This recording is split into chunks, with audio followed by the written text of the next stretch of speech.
Uyu munsi tugiye kurebera hamwe uburyo ki waganira n'umukunzi wawe mu cyongereza akajya kubaza ibibazo ukabisubiza ndetse nawe ukajya wagira ibibazo umubaza akabisubiza. Mu nyemerero tudatinze, wowe mushyashya ku YouTube channel ukaba utarakora subscribe, banza ukore subscribe ntihazagire isomo na rimwe rigucika muri iki cyumweru. Nyemerera duhere ku kibazo cya mbere. Rimwe, what is your name? Witwa nde? Aho ngaho barasubiza uti my name is Sophia. Nitwa Sophia, ariko mu mwanya wa Sophia ushyiramo izina ryawe. What is your name? Witwa nde? My name is Sophia. Nitwa Sophia. Kabiri, how old are you? Ufite imyaka ingahe? How old are you? Ufite imyaka ingahe? I am 27 years old. Ufite imyaka 25. Ubwo hari 27 cyangwa 25 uhashyira imibare, uhashyira umubare w'imyaka yawe. Muranyumva neza 5 kuri 5. Mwe muretse kugenda kugira ngo wumve ukuntu izi nteruro bazisoma. Please, abantu mureba video mukayigarukiza mu gice nimwe mwamwemukira. 3, where are you from? Uturuka he? Where are you from? Uturuka he? I am from Rwanda. I'm from Rwanda. Nturuka mu Rwanda. Wow. Ubwo hano ushobora kuba wahuye n'umuntu muri gutetana kubaza ati uturuka he, kamubwira uti I am from Rwanda. 4, what do you do? Ukora iki? What do you do? Ukora iki?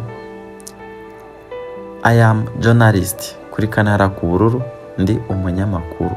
Ubwo hari ndi umunyamakuru uzashyiramo icyo ukora. I am a driver. Ndi umushoferi. I am a constructor. Ndi umwubatsi. Twakomeje. 5, do you like sports? Do you like sports? Ukunda imikino? Yes, I do. Yego, nkunda imikino. Ushobora guhita umubaza uti what type of sport do you like? Ukunda umukino bwoko ki? Ashobora guhita akubwira ati I like football. Iri somo ni ingenzi rwose, mutega amatwi kandi ukomeze kudushyigikira na subscribe zanyu musharinga kabisa. Mbibutsa ko twanafunguye WhatsApp group, ushaka kujoininga aratubwira muri comment asiga nimero ze. Twagiye kuri 6, do you speak other languages? Uvuga izindi ndimi? Yes, I do. Yego, ndazivuga. Nukuvuga ngo iyo umuntu akubaje atanje do you, ushobora gusubiza yes, I do. Uba wemeye. Ubwo ngubwo uri guhakana avuga ngo no, I don't speak other languages. 7, do you have siblings? Ufite abavandimwe? Yes, I have brothers. Yego, mfite abavandimwe. Akivuze brothers aba ari abahungu, uvuze sisters aba ari abakobwa. Wow. 8, what is your favorite song? Ukunda iyihe ndirimbo? What is your favorite song? Ni iyihe ndirimbo iri kubigukorera muri iyi minsi? I like Sikosa by The Ben. Nkunda Sikosa ya The Ben. Uko niko wasubiza.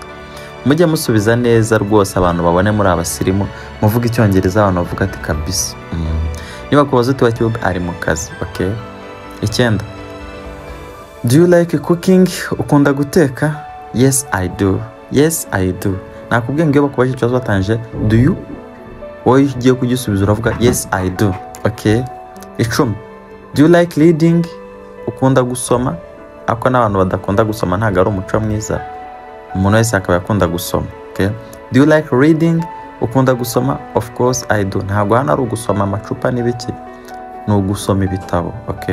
Do you like reading? Ukunda gusoma? Of course I do. Yego, nkunda gusoma ibitabo. Ibi bigaragaza ko uri umusirimu kandi ibyo urimo ubizi. Nyemera wowe tugeranye aha ngaha ubanza ukore subscribe niba utarayikora. Ikindi, niba ushaka kujya muri group ya WhatsApp yo kungurana ubumenyi mu rurimi rw'icyongereza, siga nimero yawe muri comment. Ikindi tubasaba muduhe inkunga yanyu yo gusharinga.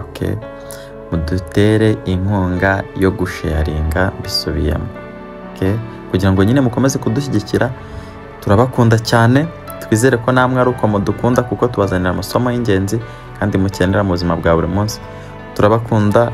Ciao ciao, mugire ibihe byiza.